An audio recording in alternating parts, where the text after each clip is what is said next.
news conference full of surprising moments. President Trump surprised a lot of people with what he said about the rollout of his travel ban. Charles Blow is back with this discussion, and also joining us, CNN political commentator Kayleigh McEnany, Betsy McCaughey, the former lieutenant governor of New York, and CNN political commentator Peter Beinart. Look at this group. I feel like it's September or October all over again, and we're talking about, welcome back. I was thinking about you the other day. I was like, I wonder where Betsy McCaughey is, and here you are. So let's talk about the ban. I want to start with the president's travel ban. Here's what you have to say about the rollout, and then we'll discuss it. We had a very smooth rollout of the travel ban, but we had a bad court. We had a court that gave us what I consider to be, with great respect, a very bad decision. Very bad for the safety and security of our country. The rollout was perfect. So he used the word perfect to describe the rollout. Do you agree with that? Well, I agree that the law is perfect, perfectly on his side. Whatever bumps in the road there were about the implementation. The fact is, if you look at the Ninth Circuit, on average, it gets overturned by the Supreme Court 80% of the time. But in 2014, I know, but it was overturned 91%. hold on. I've been discussing this with so many people before, and that's if you look at the cases that are sent to them. Usually the cases that are sent to them are cases who have the high possibility of being overturned.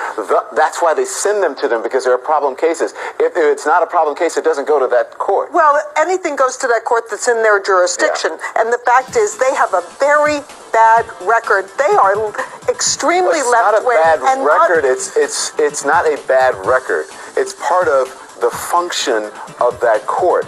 Those are the kinds of cases. That's like if you're in a place, if you're in law enforcement and you get the bad eggs, the chances of recidivism are higher because you're getting the bad eggs. You know, they're getting the cases that are tough to decide. So that's I'm part of your fan club. I'm probably president of your fan club. But the fact is, all the cases in that part of the country go to that court. Okay. It's geographical. Okay, but anyway, that's not. But I asked about the rollout. My question was the rollout. Even if you agreed with him on that, he said it was a perfect rollout when they themselves had to switch on green card holders, right? Because green card holders were initially prevented, and then they said we made a mistake. True. They had to switch on the fact that people who work for the U.S. military in Iraq were initially banned, and then they changed that too. So even on their own terms, I just don't see how you could possibly claim that. No. Right. Those were some pretty big problems that were caused because of those two issues alone. Okay, we got a lot to talk about, so let's move on. I want to talk about the president. He brought up his electoral victory today. Watch this.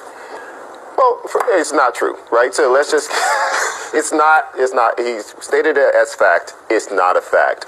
Now, you know, the president should be in the business of telling the truth, right? But he's habitually not doing that. But, you know, we are in the business of telling the truth. We have to hold the line on things like this and say, no, and exactly what the reporter is saying.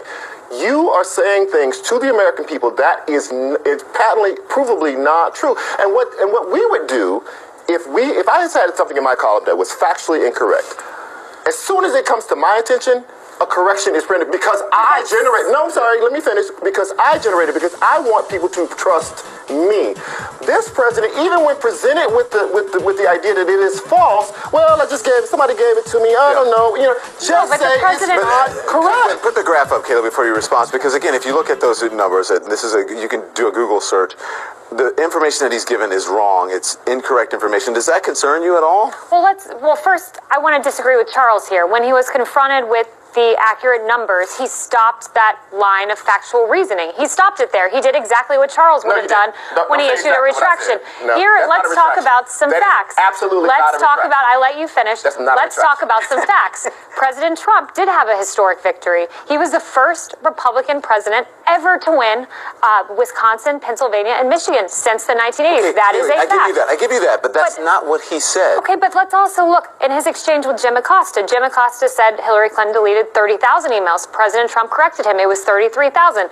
We're not sitting here hounding reporters for that. People say things that are mistakes. They're not lies. They're mistakes. Over and over again. That's not true. When Acosta said that, Acosta said, I may have it wrong. Like you said, let me finish. He said, I may have it wrong. And then President Trump said, you know, I had said 30 and it was 33. But when Trump was confronted with the exact same thing, instead of him saying, I may have it wrong, He said, no, deflect to somebody else. Oh, I was given to it, but somebody gave me this, and I don't know. Said it was, fess up. Now we're playing semantics. Yeah, I'm not Well, that was playing given to me. semantics. I just asked that you apply the same standard. How about the well-oiled machine? I'd like to talk about that. Okay. Jim McCosta is also not the president of the United States. The important thing is that Trump doesn't say this again. If we had a record of Trump being corrected, and he's been corrected innumerable times by fact checkers, and then not saying these things again, we would be making progress. Okay, I gotta go. On the other side of the break, we'll be right back. The president railing against the media in today's news conference. Back with me now, Charles Blow, Kayleigh McEnany, Betsy McCoy, and Peter Brown. We're having a quiet conversation before the break. So President Trump had some comments about this show. Take a listen to what he said to CNN's Jim Acosta. You look at your show that goes on at 10 o'clock in the evening. You just take a look at that show. That is a constant hit. The panel is almost always exclusive anti-Trump. The good news is he doesn't have good ratings, but the panel is almost exclusive anti-Trump. And the hatred and venom coming from his mouth, the hatred coming from other people on your network. Now, I will say this. I watch it. I see it. I'm amazed by it. Well, at least he said I was a hit, so at least. Boom. Sorry. He said he doesn't watch CNN, but then he watches this show, so I'm glad he's watching. How can he resist? Yeah, exactly. You're a longtime Trump supporter. You remind you all the time. What's your response? Look, I mean, you're always very kind to me, and I'm on here a lot, and you give me a lot of time and are fair to me. I think some of my left-wing counterparts are very unfair to Trump. I think anytime there's any sort of vagueness or gaps in the facts, when there's leaks, for instance, they insert sinister suspicion where it does not belong. I don't think it's you, but I do think some of my left-wing commentators who I disagree with ideologically do that. The fact that you touched me before you said that is wrong. Don't.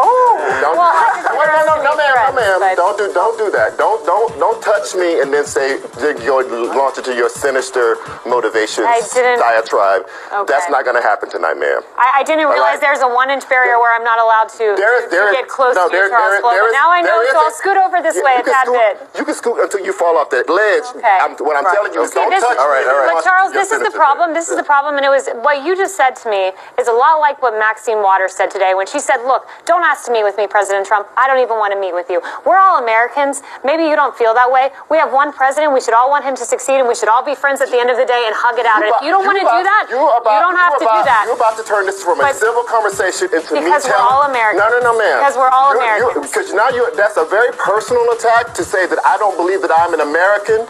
Maybe I don't believe that I'm an American. Don't do that. You said I'm not even allowed to touch you. That is just like what Maxine Waters said. No, you're not. That's very sad. All right. No, you're not. Go ahead. So, sad is bad if you want it to be sad. Go ahead. I'm telling you, don't do that. Go ahead. The president is taking a lot of guff for today for saying that his administration has been a well-oiled machine. And I'd just like to point out that over the last 3 weeks, he has put together a White House staff, nominated 12 cabinet members, all of whom so far are getting through except one, Andy Puzder. That's a far better record than Obama had at this point. And he has met with 3 major heads of state, very successful meetings with Theresa May, with the head of Japan, with Benjamin Netanyahu. He has met with corporate executives and persuaded them to put more jobs in the U.S. instead of Mexico. Betsy, I understand what you're saying. I know you're getting the president's agenda, which he did today in this press conference. Amazing. I think it's an amazing record. But you cannot say it is a well-oiled machine when you look at the fallout from the travel ban, when you look at what's happening with Russia, when you're looking at what happened with Those Flynn. are all good points. Okay, but that's not a well-oiled machine let's compare a fine-tuned travel machine, ban as he said. kerfuffle with the rollout of Obamacare. 3 months of crashing websites, people very sick, losing their health. How long did that happen into the... Oh my God. Go ahead. First of all, he doesn't have a national security advisor. The national security, right? That wasn't the Senate's problem, right? He didn't have to get that confirmed. He doesn't have a national. We just learned today that the guy who wanted to replace the national security advisor won't take the job. Barack Obama, by this point, had already passed a stimulus bill, right? Actually, whether you like it or not, a massive piece of legislation, right? What has Donald Trump done that is equivalent to that? Many of his government meetings, right, the one with the leader from Australia, for instance, were international incidents because of the things that he reportedly said during those meetings. So I think it's hard to suggest. Today there was a report from someone on the National Security Council who told a reporter, I don't know what's going on. No one here knows what's going on. That is not a well-oiled machine. That is the swamp trying to sink him. These are career diplomats, people who are holdovers from previous administrations. We don't actually know that. Trying to do damage to our country I in do order hear to that. To damage this point, Trump. I hear that, but what do you mean they're holdovers? You don't think that those are career people who care Some about of their them country are, more and than... some of them are people who probably will leave and be replaced. Right, and but the at the 10 moment, they're still the there, 10 people and leaking they're that not top secret serving us, information. the public. But some of the information that has been leaked has been things that you would probably only know if you were in his inner circle. So, now, some of it may be coming from other places. It could be congressmen. It could be people in the intel community. Some of that is coming from the White House, because some of the details that I have read, nobody else would even know them if you were not in the White House. So his extreme vetting is apparently not working, because he has That's not not vetted true. somebody, There's- and somebody in the White House is also contributing. I've got to go. We're like 2 minutes over, and I'm going to get in trouble. Coming up, thank you all. I appreciate we're all calm now. Coming up, if you missed the president's extraordinary news conference today, you can hear all the big moments for yourself, and that's next.